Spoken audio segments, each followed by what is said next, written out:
dambe poisson gazima uko sambalanyo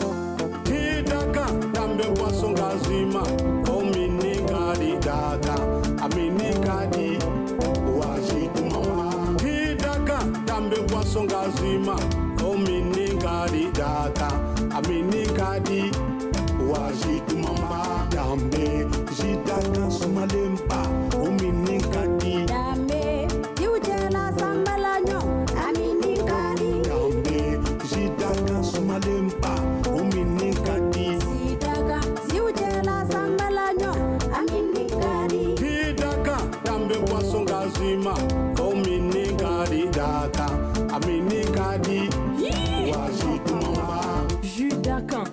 boisson rafraîchissante. Abisoro Mali Fantanan Bella Jelena. Au direction commerciale Baflene, Hippodrome na, Semet Distribution, rue Nelson Mandela. Judakan, Jula Samalanyaka, jiwjela sambalanyo amini kadi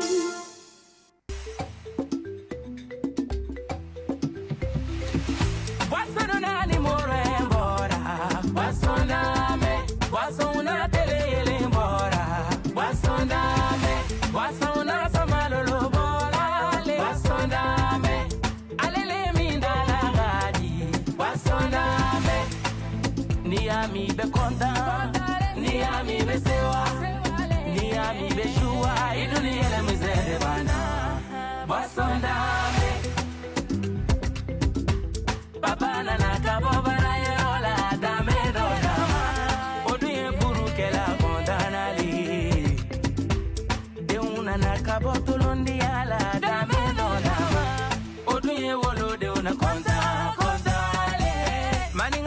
Basondame, fila wo, basondame, senebo wo, basondame, baba wo, basondame, dobu go, basondame, hena, basondame, marakalu go, basondame, suragalu go, basondame, damashilu go,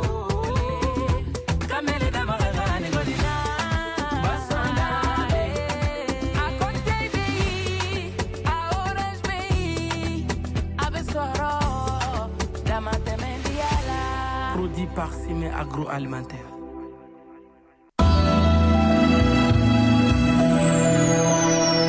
Eskay! Jitumum bala. Bala sabali. Bala kunumbali. Wala, Chichilba. Nam. Aouye matluba oui. Ko sebe. Che ngunu kando bidu kuna sande. Komu. Ko mugutanye. Yey! Dagaba kam blanti bla. He, o kembe kam mugumi yabi ala dron de bodo. Oh, nga Chichilba ou. Nam. Che tension to ni diabète to ka che afura ko man gonde. Men diamond gilay. Nakata.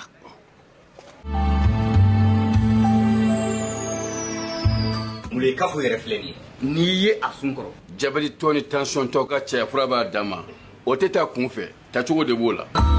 Bana kana maasi gwan i kamana tuguni ala ni dagaba sababu. Aprofam, Association pour la promotion des pharmacopées du Mali. Torokorobougou, avenue Martin Luther King. Téléphone 20 28 45 93 76 44 04 38 Bamako.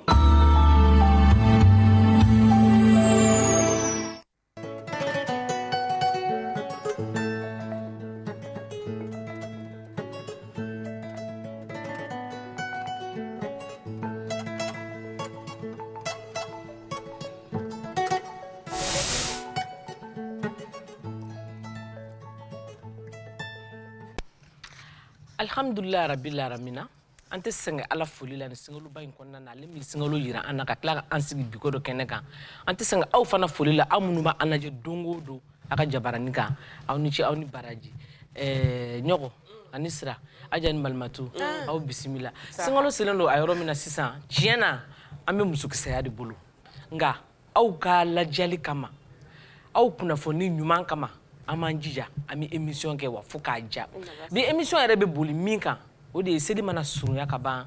ayiwa anw silamɛw an ye su minnu kɛ an ye seli minnu kɛ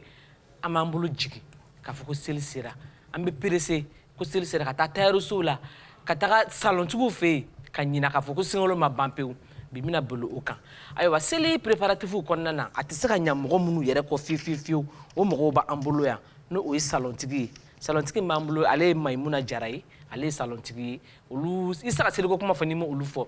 salontigi kɛrɛfɛ tayɛrɛkɛ b'an bolo yan n'a ale ye Ibrahim Ali Kulubali IB Style fana a bɛna caman fɔ an ɲɛna u bɛ to ka fɔ rendez-vous minnu di anw ma a bɛna caman fɔ an ɲɛna o kan ayiwa o bɛɛ lajɛlen kɔfɛ a tɛ taa karamɔgɔ kɔ singalo bɛ kɛ karamɔgɔw de bɛ an dɛmɛ kosɛbɛ ka singalo in kun an na ka kɔngɔ n'a muɲɔgɔ kun an na ka seli cogoya ɲɛfɔ an ɲɛna o karamɔgɔ m'an bolo o tɛ mɔgɔ dogolen ye ale ye Sheikh Jawara Alaji Sheikh Jawara an b'a fɔ ɲɛna k'i Jawara karamɔgɔ i bisimila bi ko dɔ kɛ ne ka kura ye d'accord ka baro daminɛ ni karamɔgɔ ye karamɔgɔ Jawara an y'a ye i n'a fɔ n y'a fɔ cogo min na ni seli bɛna se kabi seli bɛ commencer ka dɔgɔda an b'an bolo jigin jango anw musolakaw de b'a kɛ ka caya an b'an bolo jigin silamɛya la an bɛ ɲina sunw kɔ an bɛ ɲina seliw kɔ seli préparatifs suwulatagaw denmisɛnninw ka kundilanw sanuw anw yɛrɛ ka kundilanw tayɛrisow fo an bɛ ɲina pewu k'a fɔ ko singalo ma ban alors silamɛya bɛ mun fɔ o yɔrɔ la bismillahi wassalatu wassalamu ala rasulillah salim rabbi shrah li sadri wa yassir li amri wahlul uqdatan min lisani yafqahu qawli an filɛlikɛlaw ni an lamɛnbagaw an bɛ bɛɛ fo nin wagati na silamɛya folikan na o de ye assalamu alaikum wa rahmatullahi ta'ala wa barakatuh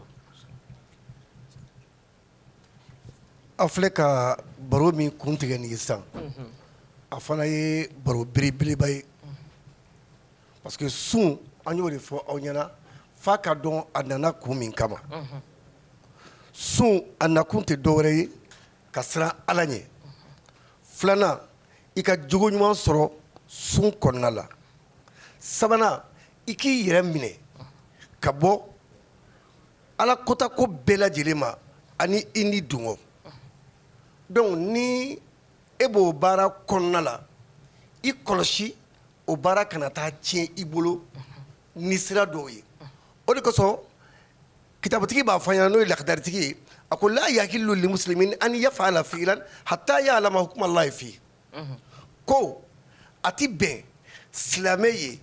i ka baara kɛ baara cogo dɔw la baara minnu n'i bɛna kɛ f'i ka Ala ka hakɛ dɔn a kɔnɔna la n'i ma Ala ka hakɛ dɔn baara o baara kɔnɔna la n'i taara kɔnɔna la i tɛ foyi sɔrɔ fo fili donc sali tile 10 laban minnu n'an b'a kɛ olu ye Alabato wagatiw de ye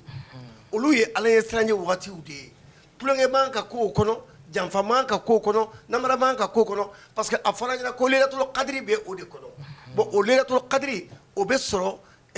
kalo tile 10 laban na 21 23 25 27 fo ka taa 29 a bɛ sɔrɔ nin kɔnɔnaw la bon n'a fɔra Alabato waati taara kɛ dɔwɛrɛ ye e bolo f'e bɛ ɲina i yɛrɛ kɔ donc yala a bɛ k'i bolo problème ye donc fo n'a ye nin dɔn dɔrɔn u bɛ segin u kɔfɛ u bɛ faamuya sɔrɔ a la o de ye Ala sago sago sago tigɛ Ala ye Ibrahim an y'a ye k'a fɔ k'i ye tailleur ye aw ka baara bɛ daminɛ seli ɲɛkɔrɔla la wagati jumɛnw na n bɛ bɛɛ lajɛlen fo ne tɔgɔ ye Ibrahim Ali Kulubali IB Style patron ye bon baara bɛ daminɛ waati min kɔnɔna n'a gɛrɛnda bɛ bonya a bɛ daminɛ seli tile 10 laban seli tile 10 laban daminɛ kɔnɔna na yanni an ka don tile 20 kɔnɔna na baara gɛrɛnda bɛ daminɛ o kɔnɔna la a ka baara fanba bɛ daminɛ o kɔnɔna la parce que o waati b'a sɔrɔ c'est comme sunkalo daminɛlen tile 10 kɔnɔ n'an bɔra tile 10 kɔnɔ ka ban dɔrɔn baara bɛ ɲagami donc ni baara ɲagamina siɲɛnaw ni ko camanw bɛ daminɛ kɔnɔna na siɲɛnaw o siɲɛnaw bɛ kɛ kalali de la kɛ siɲɛna bɛ kɛ kalali la Alahu akubar karamɔgɔ bi yan Maimuna o question kelen fana a ka baara fanba bɛ daminɛ kuma jumɛn n bɛ bɛɛ lajɛlen fo renouveau bɛɛ lajɛlen fo m'an filɛbaga jama bɛɛ lajɛlen fo an sɔrɔtigiw kɔni micro ni sunkalo sera an ka baara bɛ ɲɔngiri kosɛbɛ bon ni dɔɔni don quoi mais k'a daminɛ le 20 ka taga mais sunkalo tile 27 kɔni mana tɛmɛ o y'an ka baara bilalen a bakurunba la sinon n'o kɔni tɛ an ka marché tɛ daminɛ joona parce que caman b'a fɔ ne sunnen don n tɛ fɛ ka mèche kɛ n kun na mais sunkalo tile 27 mana tɛmɛ ka ban kɔni an bɛ si baara la fo ka taa fɔ ko sini ye seli ye karamɔgɔ ne ko silamɛmuso ka labɛn ɲuman ye jumɛn ye seli la de n'i kɛra silamɛmuso i ka labɛn ɲuman kan ka kɛ jumɛn ye seli la labɛn bɛɛ dagalen t'i ye wa ka fɛn bɛɛ daga i ye cogoya jumɛn na labɛn bɛɛ k'a daminɛ i kunkolo si la f'i senna sabara labɛn bɛɛ dagalen t'i ya labɛn minnu dagalen bi i ye silamɛya kɔnɔna la ani e bɛ ka labɛn bɛɛ fɔ cogoya min na kelen tɛ silamɛmuso yɛrɛ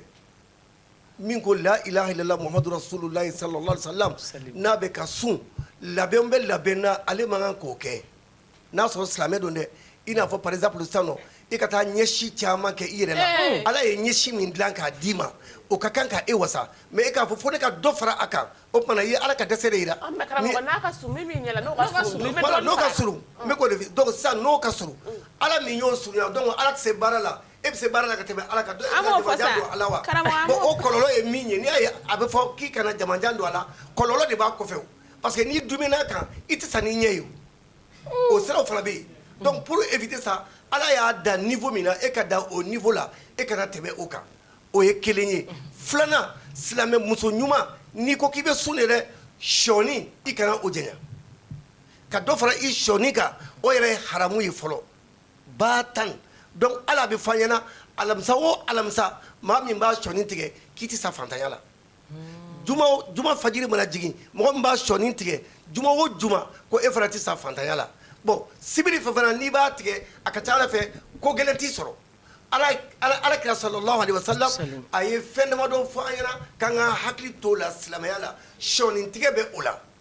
i y'a faamuya bon ka ɲɛsi caya o man ɲi o waatiw la donc ni ala sɔnna ma an bɛna don fana walandaw kɔnɔ don dɔ la don nataw la k'o fana ɲɛfɔ mais ɲɔna an ka tɛmɛ o la sisan n'i y'a yira k'a fɔ ko ale ka baara de ye sɔnidon o tɛ yan ani ɲɛsini dilan ani ka gorogɛrɛniw ka an kunna donc a ma daga inna lillahi wa inna ilaihi raji'un n bɛna min f'i ɲɛna ale b'o o sɔnini min da mɔgɔw tɛgɛ la a ka sigi n'a ye lahara jɔ don kungo belebele bɛ a da la la'ana allahu alwasil walmustawsila walwashima walmustawshima ala ye mɔgɔ danga ala ye muso danga ou bien ala ye cɛ danga cɛ min n'a bɛ kunsigi ta k'a don a muso dɔ kunna walima ala ye muso danga muso min n'a bɛ kunsigi wɛrɛ don muso kunna min t'a dɔ ye k'a tugu ɲɔgɔn na tugulikɛla dangalen maa min bɛ tuguli kɛ o fana dangalen don donc problème bɛ yan yɔrɔ de la donc e mɔgɔ min kɛra mesi digila ye k'e de bɛ mesi ta k'a don i mɔgɔ ɲɔgɔn dɔ kunna o dun n'i y'a jateminɛ a bɛ na ni janfa de ye fa k'o yɔrɔ de faamuya n'i y'a ye ala kɛra ko haramu don fɔlɔ ni bi tɛ ala kɛra tile la sallallahu alaihi wasallam mesi nana condition min na fɔlɔ muso minnu kunsigi tun ka ca kosɛbɛ olu de tun bɛ wariba sɔrɔ furu la olu de ka furu nafolo kun wari ka ca i y'a faamuya kunsigi surunun olu ka furu nafolo man ca donc musow nana mun kɛ ni minnu furula ka ban olu b'u kunsigi tigɛ k'u cɛ janfa ka bɔ n'a ye k'a di kunsigitigi ma minnu ta ka surun ka wari minɛ olu la donc n'o cɛ fana y'a ye o b'a fɔ k'a ye kunsigi jamantigi ye donc o bɛ wariba sara a la donc a kɛra janfa ye sisan a dun fɔra ala kɛra dun ko sallallahu alaihi wasallam a ko ayatul munafiq salasun iza haddasa kazaba wa iza wa'ada akhlafa wa iza utu mina khana donc a bilala mun kɔnɔ a bilala nafigiya minɛn kɔnɔ yaro ni ko nafiki ka aw b'a faamuya ka kɛ kuma jugu ye nafiki tɛ dɔwɛrɛ ye tiɲɛnikɛla ko ala kɛra ko nafiki tamasiyɛn ye saba ye maa min kɛra nkalontigɛlaba ye e ye nafiki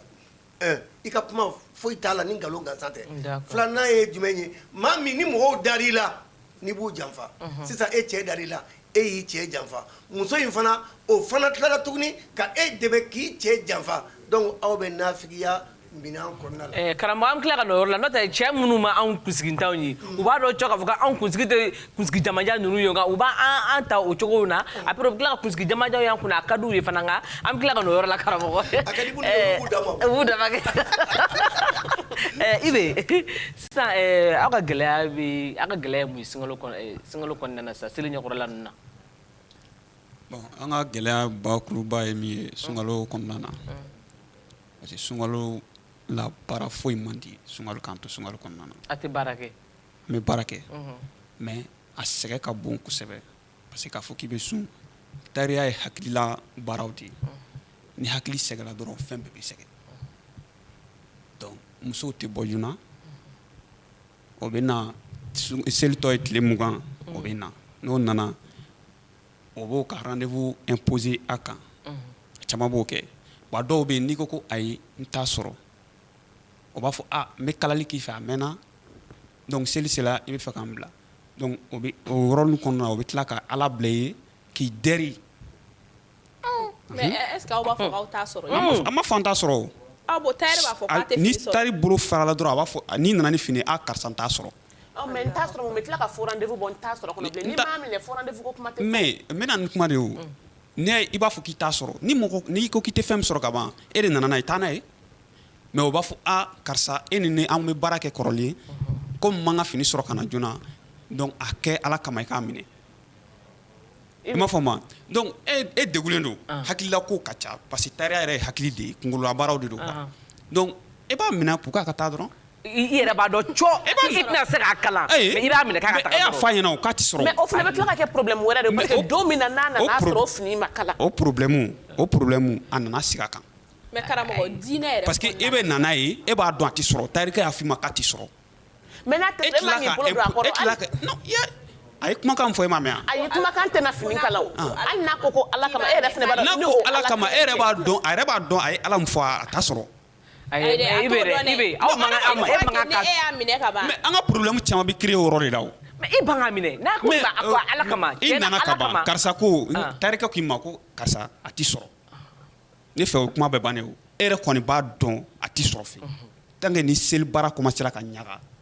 fo rendez-vous bɛ ye automatiquement i seko t'a la. a bɛ se ka éviter o vu que aw bɛ siɲɛna baara la a bɛ se ka éviter n'a tigi nana cogo k'a fɔ ko Ala kama ni e siranna o Ala kama de ɲɛ k'a minɛ i kan ka siran Ala kama k'a kalan. mais sisan ni a ma se ka kɛ o Ala kama o. a kan ka se ka kɛ o. non a tɛ se ka kɛ o parce que a yɛrɛ bɛ nana ye waati min na a yɛrɛ b'a dɔn k'a tɛ se ka kɛ o. i b'a fɔ ko i fana b'a fɔ Ala kama taga ne ka fini ne tɛ se k'a sɔrɔ. hali o kelen i b'o fɔ dɔw ye o tɛ sɔn. a bɛ sɔrɔ o tigi bɛ ko wɛrɛ kɔ. o ko wɛrɛ in dɛ c'est-à-dire c'est pas pour dire a fɔ a imposer la ko Ala kama k'a bɛ imposer o yɔrɔ kan fɛn camanw bɛ yen tailleur in kɔnɔna na an tɛ se k'a fɔ k'an bɛ plateau kan k'an b'a bɛɛ ɲɛfɔ aw ɲɛna quoi. parce que n'i m'a bɛɛ ɲɛfɔ fana anw muso minnu bɛ taa kɛlɛ kɛ aw fɛ atelier la anw t'a faamu dɛ parce que e nana nin ɲɛfɔ sisan a bɛ se ka kɛ dɔ bɛ fɛ ka kɛlɛ k'i fɛ mais tellement i bɛ yɛrɛ a expliquer ka ɲɛ o tigi b'a fɔ ja i bɛ kun jo dɔn kɛlɛ tɛ bɔ donc a ka d'an ye i k'a bɛɛ ɲɛfɔ fɛn fɛn b'a kɔnɔna na pour que faamuyali bɛ se ka sɔrɔ a la. ni muso o muso bɛ fɛ u ka fini ka sɔrɔ rendez-vous la a waati kɔnɔna na i bɛ wuli joona très simple. wari tɛ di joona o. mais o t'anw nɔ fana ye o wari tɛ di joona o ye tiɲɛ ye o t'anw fana nɔ ye mais wari sɔrɔla waati min na bɛɛ ko ko n bɛ fɛ ka fini don seli don. i bɛ aw ta in kɛ c'est très simple quoi n tɛ se k'a kala dɔrɔn Ala ko kuma t'o la foyi t'o la parce que e bɛna minɛ Ala ko kuma kama e tɛna n'a kala Ala kama donc a fɔ dɔrɔn sɛyɛna Ala kama taa n'a ye n tɛ fɛ tigɛ na n ka don a ni ɲɔgɔn cɛ o tigi bɛ taga n'o fini a bɛ tila ka segin ka na n'a ye. ne ba o de bɛ ka f'i ɲɛna a dɔw tɛ taa n'a ye. n'a dɔw ma taa n'a ye i b'a dɔw gɛn u ka taga n'a ye. a gɛn k'i ban ka minɛ. i ka problème éviter. Mayi k'u tɛ taa n'a ye sira. Mayi aw ye salontigiw ye aw fana ka problème ye jumɛn ye. bon an ka problème man ca kosɛbɛ an ka problème man ca kosɛbɛ parce que rendez-vous ko ta anw ta la n'i nana i bilala mɔgɔ min ɲɛ ou bien mɔgɔ min nan'i sɔrɔ yen o de bɛ taa seli fɛ an ka problème caman ye min ye courant ko ni courant tigɛra an tɛ se ka baara kɛ. aw ka problème ka ca. dɔnbagaya t'an fɛ yen dɔnbagaya t'an fɛ yen. anw bɛ aran k'aw fɛ yen tuma bɛɛ ne ni min. e ni min o ye diyagoya de ye an ka cliente bɛɛ y'an ka cliente préférée ye sisan n'a fɔra ko e sira nana an ye ta min nana nin sigilen don an dun fana ka client préférée de y'o ye o tɛ se ka kɛ o salon na bɛɛ de ye kelen ye an ka client bɛɛ de ye kelen ye. ayi mais salon na bɛɛ man ka kɛ kelen ye parce que mɔgɔ dɔw bɛ yen nɔ seli don seli tɛ olu bɛ tugu k'u kun bila aw fɛ yen mais dɔw bɛ yen nɔ seli la n b'a kɛ o bɛ dépend salon na salon dɔw bɛ yen nɔ i b'a sɔrɔ toujours ɲɛda kura bɛ yen nɔ. an ka clientu bɛɛ an ka cliente préférée sanjan clientu de b'an bolo mɔgɔ kura min bɛ na an fɛ an b'i minɛ komi n'a fɔ an ka cliente kɔrɔlenw.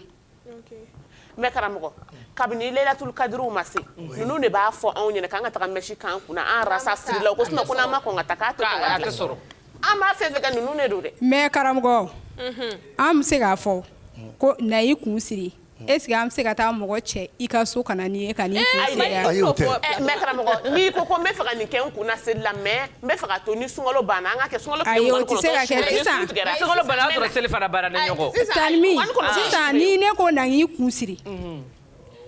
i se ke e de y'a fɔ sisan bɛɛ kunsiri kunsiri filɛ gorogɛrɛni filɛ olu de kan ka kɛ joona dernière minute fɛn tɛ quoi parce que a baara ka suma baara min yɛrɛ kan ka kɛ i n'a fɔ sini ye seli an k'i kunkolo tire soit k'i kun faga k'a ko sini ye seli olu baaraw de ka teli an filɛ nin an bɛ sunkalo kalo kelen bɛɛ ka kɔjɛra ni seli sera faut que an ka pali ka to ka i bɛ fɛ ka question dɔ poser karamɔgɔ kunna awɔ sisan ni mɔgɔ k'i ma ko karisa karamɔgɔ na nga ni k'i kunna est ce que n'a ma diya i ye a tigi bɛ se k'a k'i kunna ayi n'a diyara i ye de a bɛ kɛ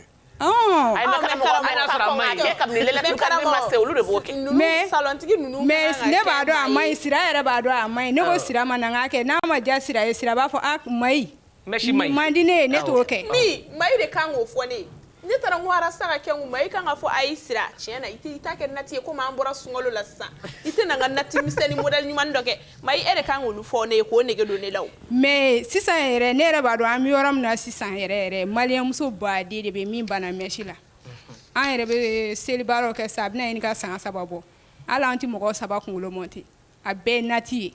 ayi o ye nati o t'a yira k'o banna mɛsi la dɛ chapeau bɛ so de ɲɛ bɛ sama de nati bon an salontigiw an tɛ se k'o fɔ parce que an bɛ marché kɛ cogoya min na an b'o de ɲɛfɔ aw ye d'accord ok sisan Jawara merci Mayi sisan an minnu bɛ yen sisan sini seli o y'a sɔrɔ an kɔni tilala lɛlɛtu kadiri la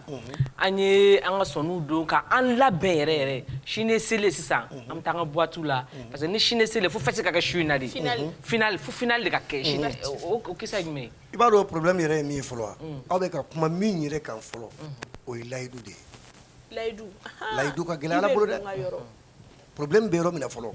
layidu ka gɛlɛ Ala bolo ka se degré min na o de kosɔn nabilayi Ibrahim a kelen k'a fɔ Ala ye Ala ni ne ye den sɔrɔ n b'a kantigɛ i ye Ala y'a minɛ ne o de ye ni n ye den sɔrɔ a ko n'i ye den sɔrɔ o y'a sɔrɔ a bɛ fɔ san 100 k'a yir'i la ko layidu tɛ tulonkɛfɛn ye Ala bolo a san 100 Ala ye den d'a ma k'a lajarabi n'a bɛna se ka layidu dafa o y'a sɔrɔ a muso bɛ san 80 kitabu dɔw ko o y'a sɔrɔ Ibrahim bɛ san 100 ani san 20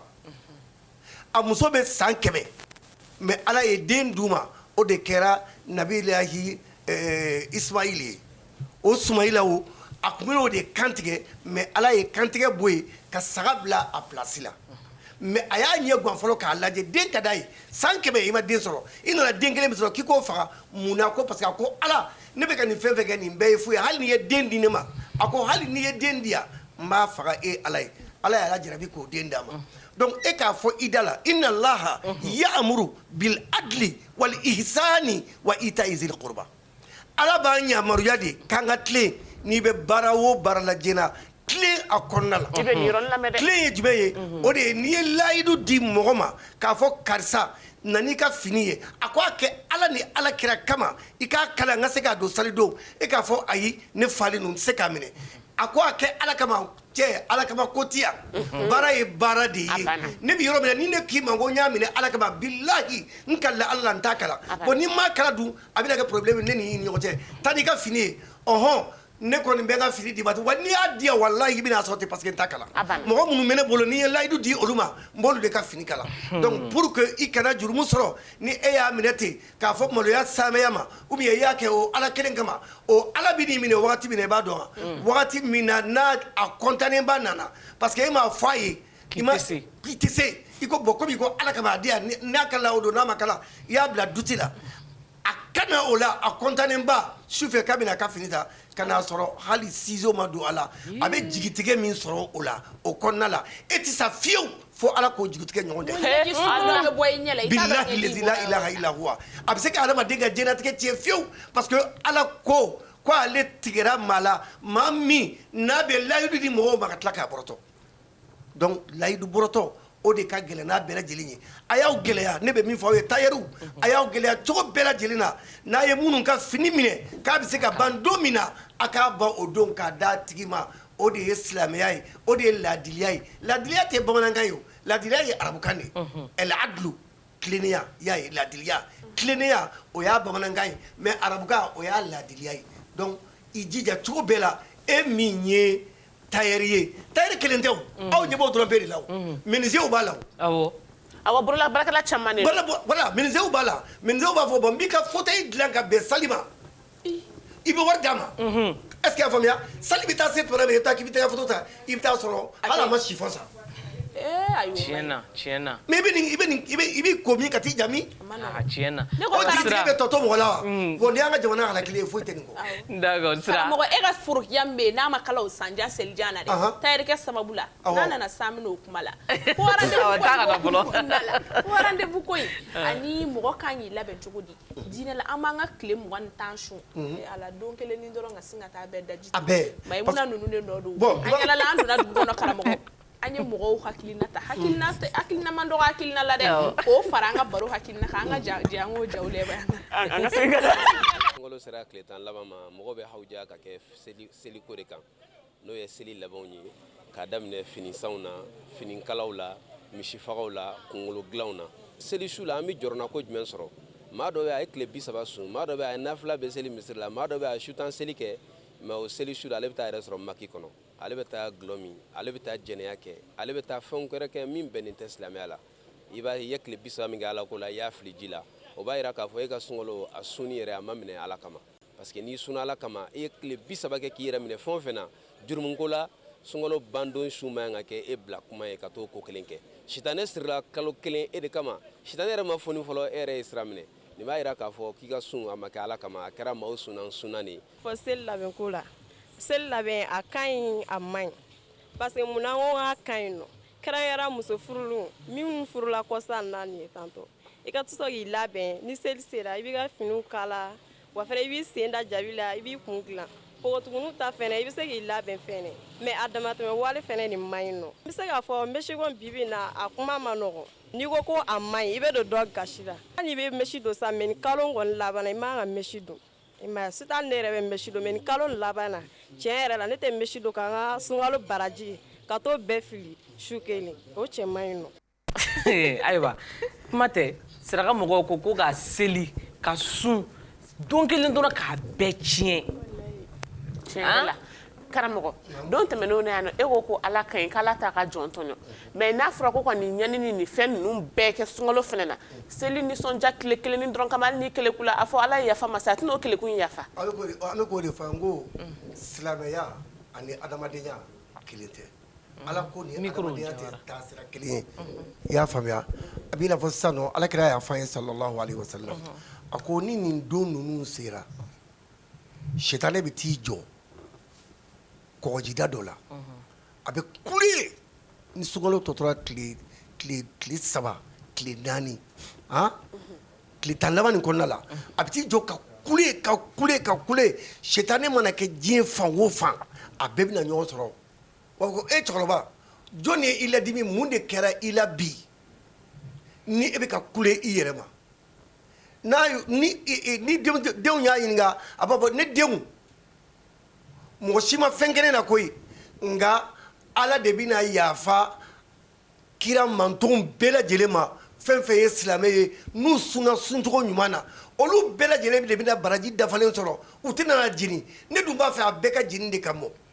o tuma sisan a ye fɛɛrɛ kɛ a bɛ se ka plan o plan tracer a y'o plan tracer aw ka jigin u bɛɛ lajɛlen kan donc dɔw bɛ taa tailleur fɛ yen dɔw bɛ taa menuisier fɛ yen dɔw bɛ taa kundilaw fɛ yen dɔw bɛ taa donc u bɛ cari mɔgɔ mɔgɔ bɛ yen sisan n'o ye silamɛ ye n'o bɛ sun donc n'o o tɛ alakota kɛ u bɛ taa alakota jigin a bɛɛ dusukun kɔnɔna la mais ala ka maa ɲuman kelen minnu bɛ yen olu tɛ sitanɛ lamɛn dɛ olu bɛ baara kɛ ni tilennenya ye. donc sisan seli yɛrɛ labɛn kan ka daminɛ waati jumɛn na. seli labɛn ka kan ka daminɛ depuis don min na n'a fɔra i ɲɛ ko sunkalo kalo jɔra pour que i kana bila retard la kabini o tuma i bɛ se ka sali labɛnw sabati donc o labɛnw sabati yɔrɔ la a bɛ ɲini dutigi de fɔlɔ fɛ se bɛ dutigi min ye i k'a lajɛ fɔlɔ i bɛ se ka min di musaka la i ka denbaya ma n'u bɛ labɛnw sabati ni o ye n'a tɛ kɛ ni ala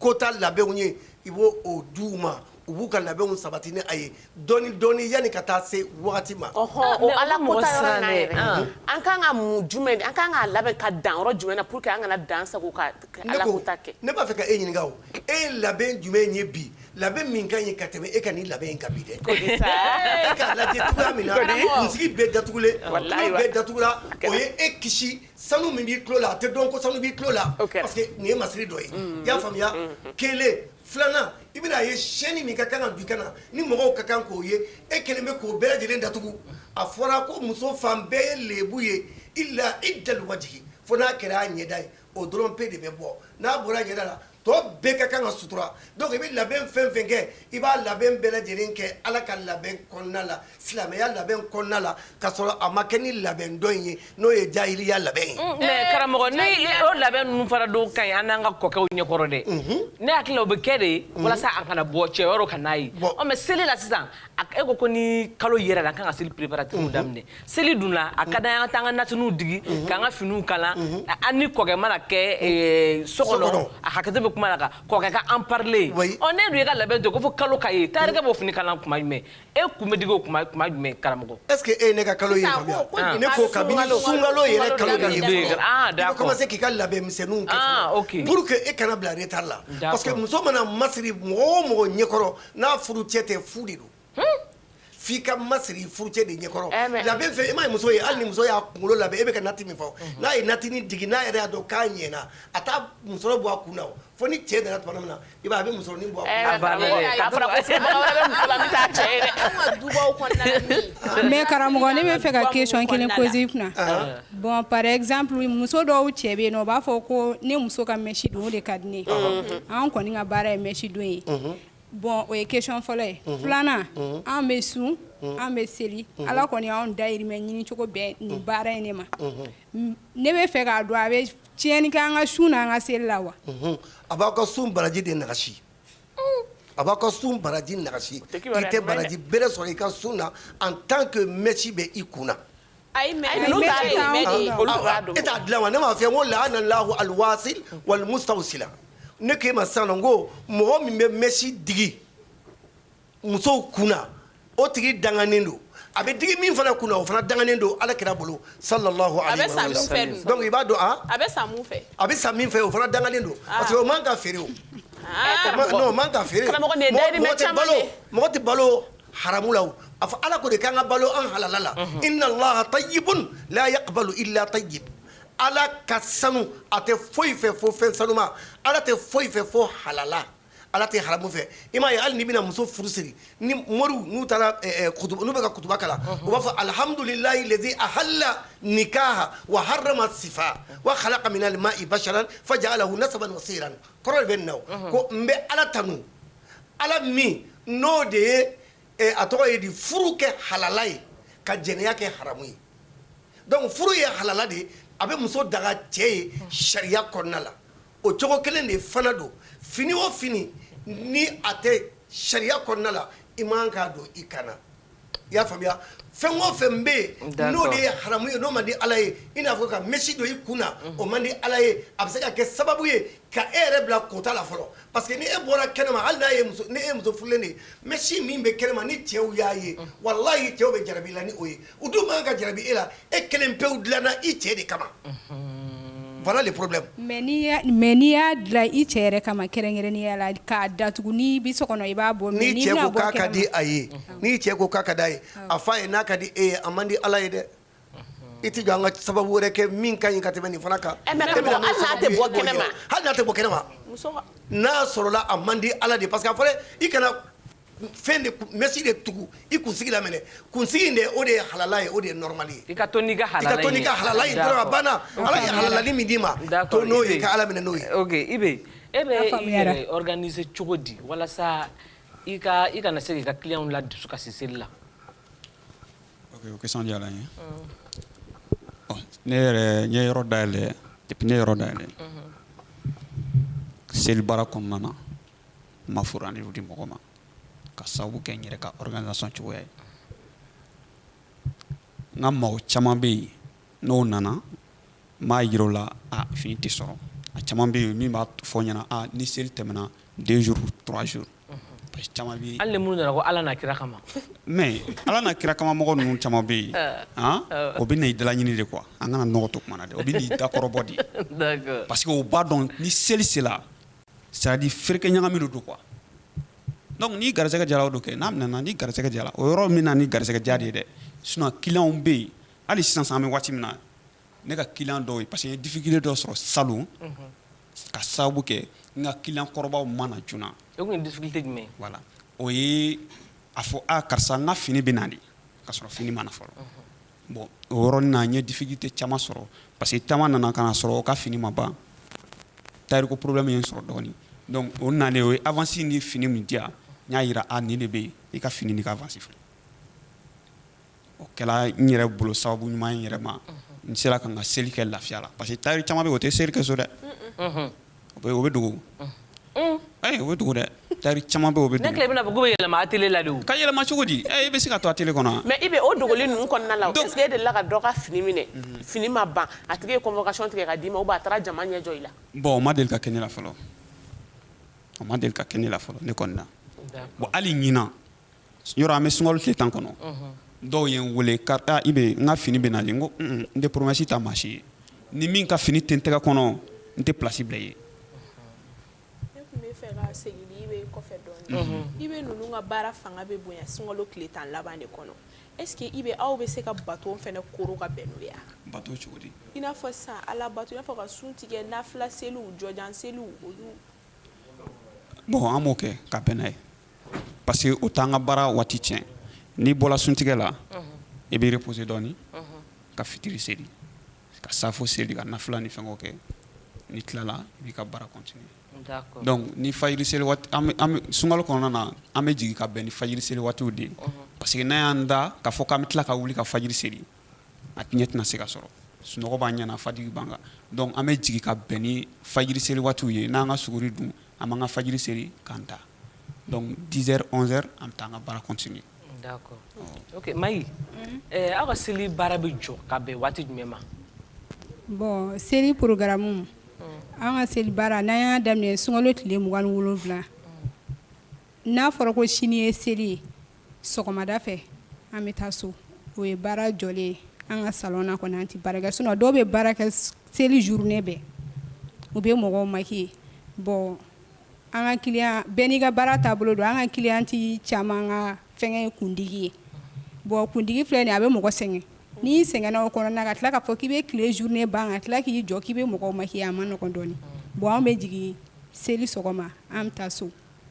donc aw bɛ clients labila quoi aw ɲɛ bɛ client yɛrɛ jɔlen na aw b'a fɔ tiɲɛ n'an sɛgɛnna an bɛ clients labila parce que o ka fisa dɔ bɛna a den d'i ma soit dɔ bɛna n'a kun ye i sɛgɛnnen de don i bɛna a dilan a tɛ ɲɛ n'a taara n'a nana a bɛna fɔ karisa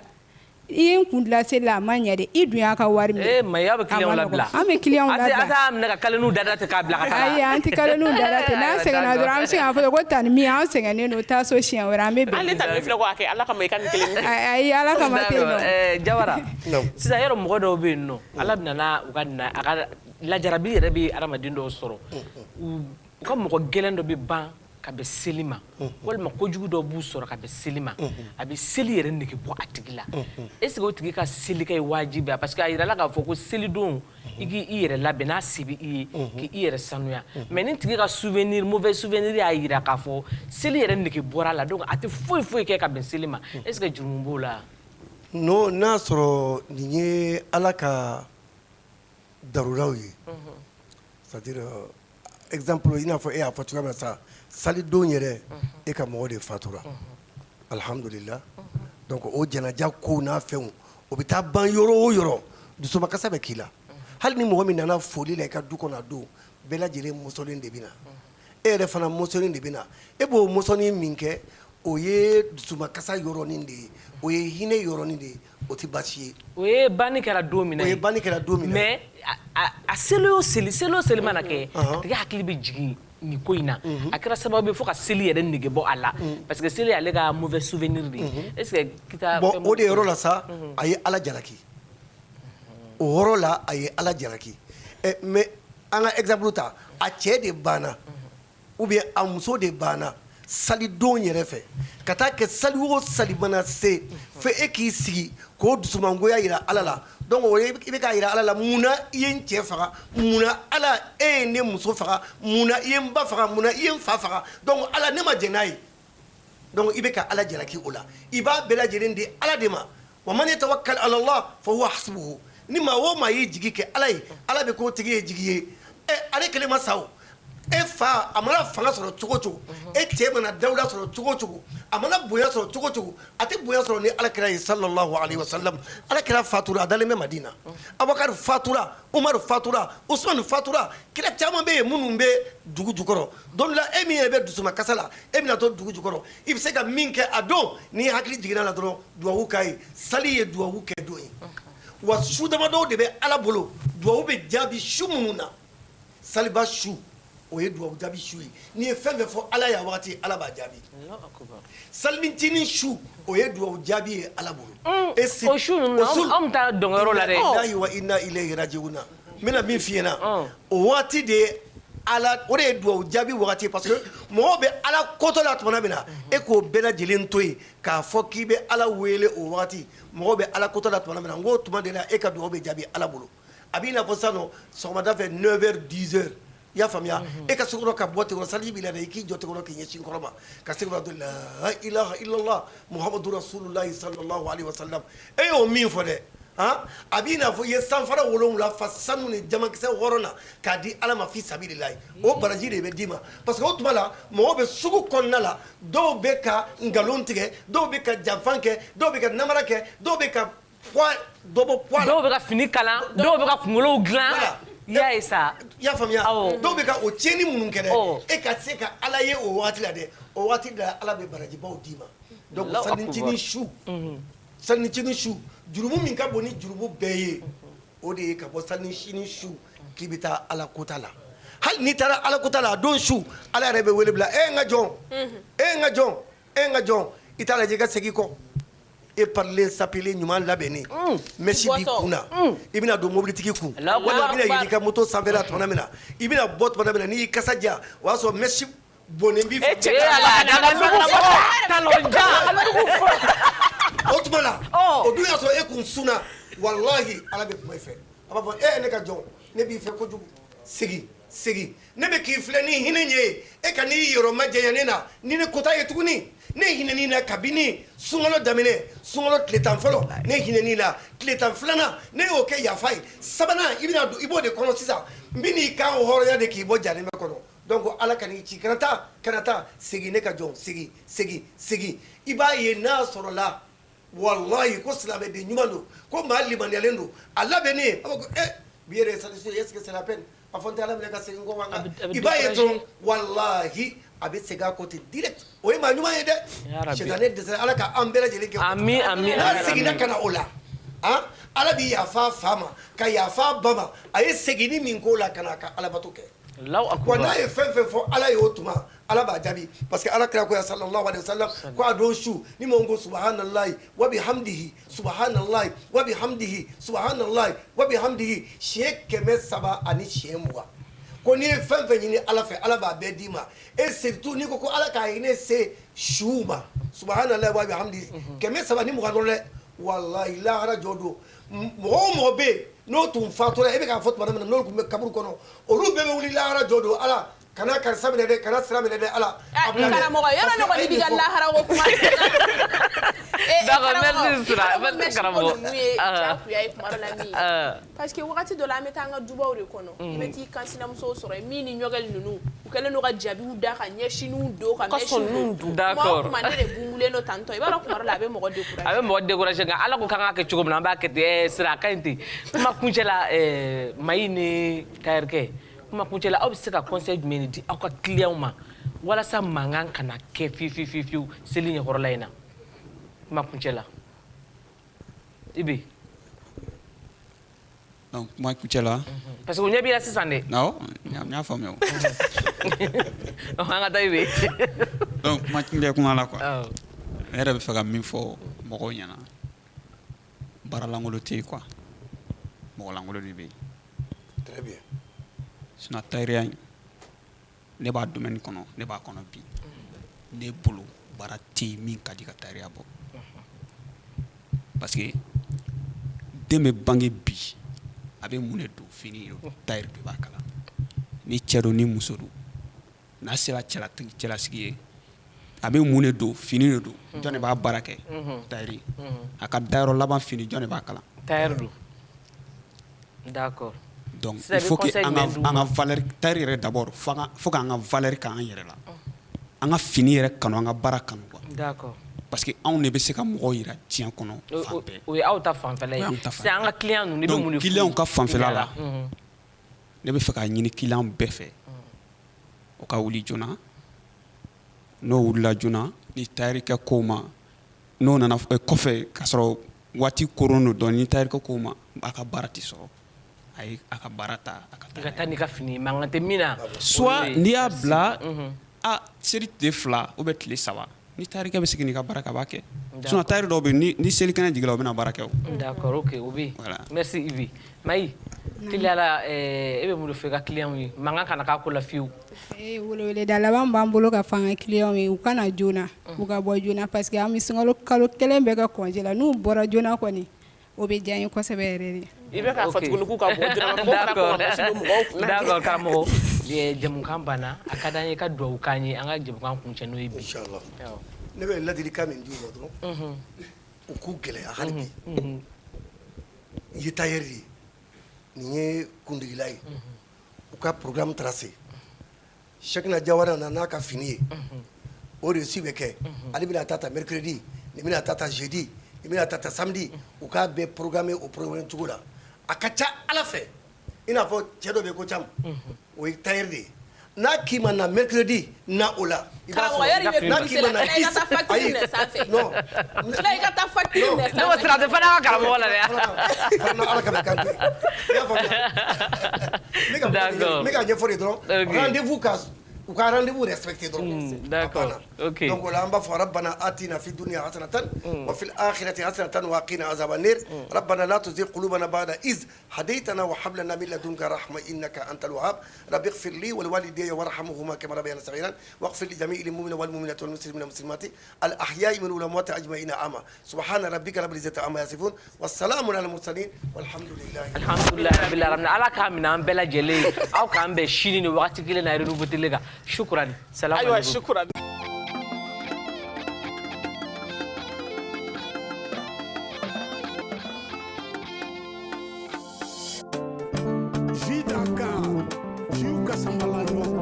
Dambe poisson gazima ou kasambalanyo. Hidaka dambe poisson gazima. O mini kadi daka, a mini kadi wajitu mama. Hidaka dambe poisson gazima. O mini kadi daka, a mini kadi wajitu mama. Dambe jidaka sumalempa. O mini kadi. Dambe jiujela sambalanyo. Malempa, uminikadi. Sidaka, ziujela sambalanyo, aminikadi. Hidaka, dambe poisson gazima, uminikadi daka, aminikadi. Wajitu mama. Jus d'Acan, boisson rafraîchissante. Abisoro Mali Fantanan Bella Jelena. Ou direction commerciale Baflene, Hippodrome na, Semet Distribution, rue Nelson Mandela, Jus d'Acan. Jiula Samalanyo. Ziujela sambalanyo, aminikadi.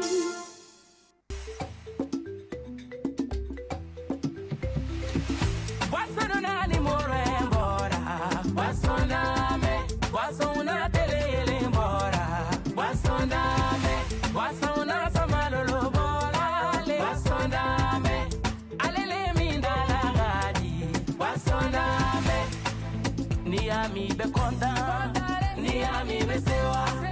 niami be joie, iduni ele mizere bana. Basondame, baba na nakabo bana yola dame dodama. Oduye buru kela kondanali, de una nakabo tulundi ala dame dodama. Oduye wolo de una konta. Basondame, fila wo, basondame, senebo wo, basondame, baba wo, basondame, bubu go, basole, fena, basondame, marakalu go, basondame, suragalu go, basondame, damashilu go, kamele damaragani godina, basondame, a côté bi, a orange bi,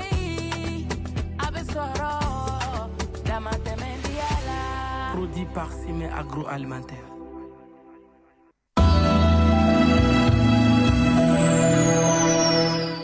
Sikay jitumun bala sabali bala kunun bali wala ciciliba aw ye maa tulobaw ye kosɛbɛ cɛ ŋunuŋunu kan dɔ bɛ dugu kɔnɔ sisan dɛ komu ko mugutanɲɛ dagaba ka n bila n t'i bila o kɛn bɛ ka mɔgɔ min yan bi ala dɔrɔn de b'o dɔn nka cɛ jelibaw cɛ tension tɔw ni jabɛti tɔw ka cɛya fura ko ma nɔgɔn dɛ n bɛ n dan ye mɛn tigila ye na ka taa